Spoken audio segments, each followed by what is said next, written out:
बयनिसिमबो गोजोननाय जासिहरनाय थाबाय। चिरां जिल्ला खैलामैला बिसिडिसिनि सिङाव थानाय 1 नं लन्थिबारियाव जिथुनाखि गोदानै लुफुंजानाय डिग्री मडेल कलेज दिनैहाय आगस्टनि 1 तारिख दिनैनिफ्राय बे डिग्री मडेल कलेजखौहाय खुलिनाय जासिगोन। दा बेखौनो आङो नोंथांमोननो भिडिअनि गेजेरजोंहाय एसे लानानै फैदों। दा नोंथांमोना भिडिअखौ जोबजासे नायलांनो हागोन। दा जोङो जायगायावनो डिग्री मडेल कलेजखौ मोननो हाबाय। जोबोद गोजोनथाव खौरां। मानो होनना बुङोब्ला गोजान गोजानावहाय फरायनो थाखायहाय गोरिब थाखोनि मानसिफोरा बिराद प्रब्लेम जायो। दा बे हिसाबैनो जायगानिफ्रायनो जोङो हान्थिनानैब्लाबो बे डिग्री मडेल कलेजावहाय हाबनो हासिगोन। दा आं नोंथांमोननो भिडिअनि गेजेरजोंहाय एसे लानानै फैदों। नोंथांमोना भिडिअखौ जोबजासे नायलांनो हागोन। दायो फिथा हास'नानै बेखेवबाय जिथुनाखि गोदानै लुफुंजानाय डिग्री मडेल कलेज।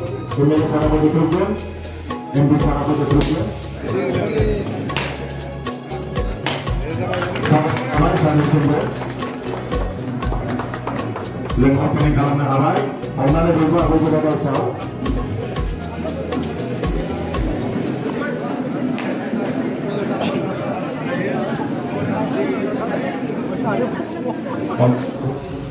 दायो आंजों लोगोसे दं लकसभानि एमपि सार जयन्त बसुमतारी। आं सारनिफ्राय फंनैसो मिथिनो लानि दिनैनि बे चिरां जिल्ला खैलामैला बिसिडिसिनि सिङाव थानाय 1 नं लन्थिबारिनि जिथुनाखि गभार्नमेन्ट डिग्री मडेल कलेजखौहाय खुलिनाय जाबाय। बेनि बागै गुवारै मेसेज हरनो थाखाय फंनैसो खावलायनाय थाबाय। गिबियावनो आसाम सरकारनि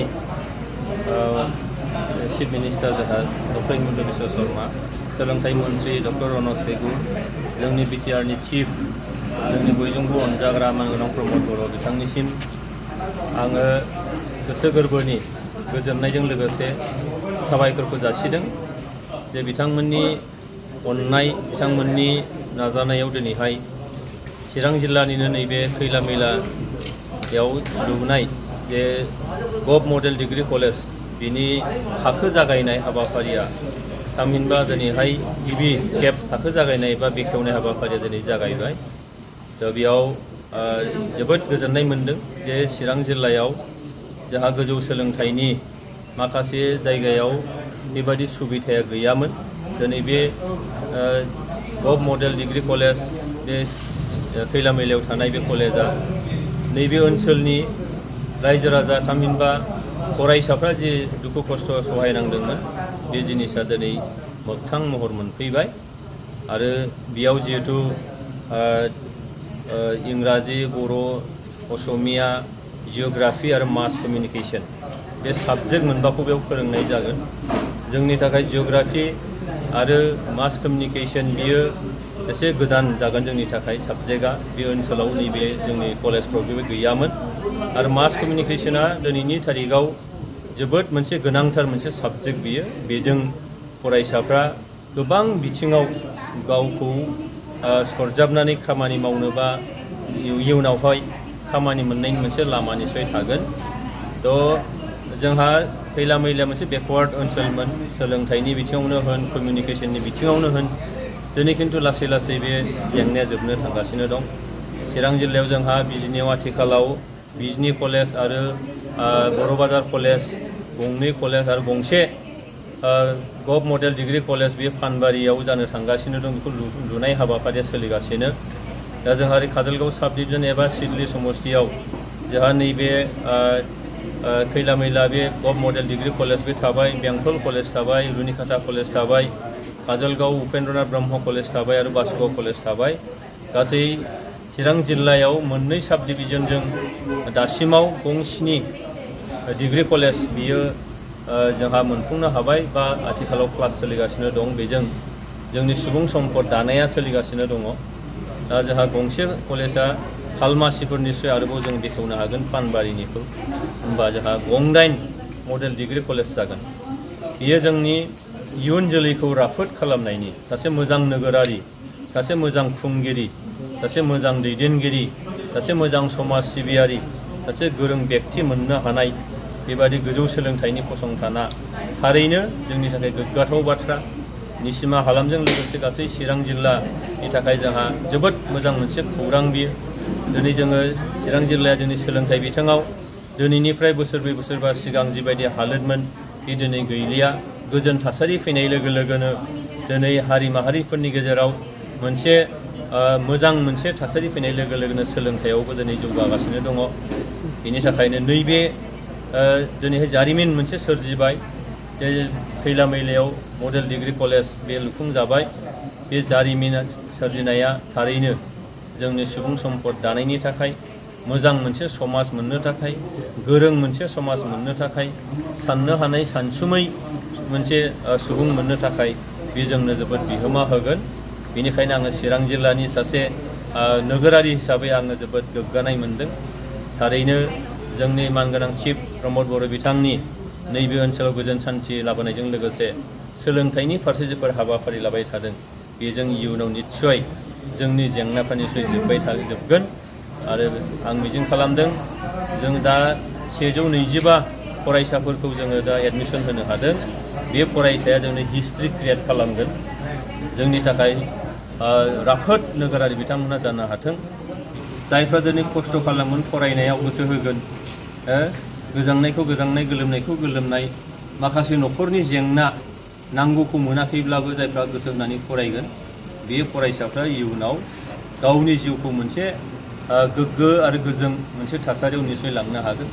बेनिखायनो फरायसा जिउआ इयुनाव नागारनानै मोनफिना। बे फरायसा जिउआ बिराद मुल्यबान बे जिउ आरो बेयाव जोङो गिदिर मोनसे बिबान रुजुनानै थानाङा। गावनि जिउखौ दानो थाखाय फरायनांगौल'। नाथाय फरायसा जिउ जोबनाय लोगो लोगोनो बेहा समाजनि गिलिर बिबान फैयो, न'खरनि गिलिर बिबान फैयो। दा बे बिबान रुजुननाय टाइमाव बियो आरोबाव फरायनायनि खोथा बा जिउखौ मोजाङै दाफिननायनि खोथा सिन्था खालामनो हाया। जि समखौ मोनदों बे समा रंजानायनिल' सम नङा, बे समा गावखौ दाफुंनायनि सम, इयुनखौ गोजों खालामनायनि सम, इयुनखौ रैखाथि गोनां खालामनायनि सम। बेनिखायनो आं मिजिं खालामो बा खावलायनो लुबैयो दिनै फेग्रा मुवा बा रंजानायजों समखौ बारहोनो नाङा। रंजानायजों नांगौ, जेनेबा रंजानायखौबो, खेला दुलाखौबो नांगौ, नाथाय जोंनि गुबै डिउटि, गुबै खामानिया जाहैबाय फरायनाय। बे फरायनायखौ बयबो फरायसाफ्रा जाहाथे मोजाङैनो लानानै थाङो आरो गावनि जिउखौ गावनो मोजाङै जाहाथे दानो हायो, रैखाथि गोनां सेकिउर्ड मोनसे लाइफ जाहाथे इयुनाव मोननो हायो, बेखिनिखौनो आं खावलायो। दायो आंजों लोगोसे दं एमएलए सार निर्मल कुमार ब्रह्म। दिनैनि बे अपेनिं खालामजानाय गभर्नमेन्ट डिग्री कलेजखौ माब्रैहाय बे चिरांनि खैला मैलायाव मोनबोनो हाखो, बिनि बागै एसे मेसेजफोरनो हागोन? बे गुबैयै बुंनो थाङोब्ला बे खैला मैला गभर्नमेन्ट मडेल डिग्री कलेजआ गुबुन जायगायाव जानो थांगासिनो दंमोन। किन्तु बेखौ आं हठातखरि मोनथिनानै आं बिटिआरनि चिफ मानगोनां प्रमद बर' सारजों आं रायज्लायदों। मानो होननानै बुङोबा निसिमा ओनसोला जोबोद गोग्लैसोनानै थानाय ओनसोल आरो बे ओनसोलाव शिक्षा अनुष्ठाना जोबोद खम। हायार सेकेन्डारिया गंसेल' दङ बुंनो थाङोब्ला दासिमबो, आमगुरि हायार सेकेन्डारि। बेनि अनगायै डिग्री कलेज जोंनि बे ओनसोलाव गैयैखाय जाहाथे बे ओनसोलनि रायजो राजाफोरनि गथ' गथायफ्रा जाहाथे खाथियावनो उच्च शिक्षा बा हायार स्टाडिसखौ जाहाथे खालामनानै गावनि भबिष्यतखौ दानो हायो, बिनि थाखाय रायज्लायनाय जादों। आरो बिथाङा मानगोनां प्रमद बर' सारा बे समस्याफोरखौ खिन्थानाय लोगो लोगो जोंनि जेनोखि आंनि जि बुंनाय बे बाथ्राखौ थाबैनो गनायनानै लादों आरो लगे लगे बिथाङा बे निसिमा हालामाव जिखुनु मोजां जायगा लानानै जाहाथे लुनो हायो, जाफुंहोनो हायो, बिनि थाखाय बिथोन हरदों। ओमफ्राय बेजों लोगोसे बिथाङा director of education Jagdish Brahma बिथांखौबो बिथाङा फाथायहरदों। आरो बिथां फैनाय लोगो लोगो जों बे ओनसोलनि दैदेनगिरिफोर दङ, जोंहा दुलाल बसुमतारी दङ, बेनि अनगायैबो गोबां माने बिटिडिसिनि चेयारमेन आरो गोबां बुंनो थाङोबा जोंनि दोलोनि इउपिपिएल दोलोनि दैदेनगिरिफ्रा बे हाबाफारिजों माने लोब्बा लाखिनानै हा नागिरनायाव गोसो होदोंमोन। आरो थाङै थुङै जों बे दानि जेनोखि गायसननाय हा बेखौ जों मोननो हाबाय। आरो दहायनो आं बुंदों जे बे हानि बिगुमाया किन्तु आवगायावबो बे हाखौनो खैला मैला हाई स्कुल जेनोखि गायसननाय बेवहाय हा गैयैखाय बे हाखौ हाई स्कुलनि नामाव बिथांमोनहा एलटमेन्ट खालामनानै होदों। आरो उनाव बिथांमोनहा गावनि निजा हा मोननायखाय खैला मैला हाई स्कुला दा बेखौ माने हगारना होबाय। आरो दा जों गोदानै बे हायावनो जोङो माने जेनोखि खैला मैला गभर्नमेन्ट जेनोखि मडेल डिग्री कलेज बेखौ जों मोननो हाबाय। बेनिखायनो बे हानि बिगोमा बिथांमोनखौ आं साबायखर होदों। मानो होननानै बुङोबा जों हास्थायनाय बायदि, रायजो लुबैनाय बायदि, बयनिबो साननाय बायदि बिथांमोनहा गोरोबनानै जोंखौ मदद खालामनानै जाफुंसार खालामदों। गोजोननाय थाबाय सानैसिम बेखिनिखौ मेसेज हरनायनि थाखाय। Thank you sir.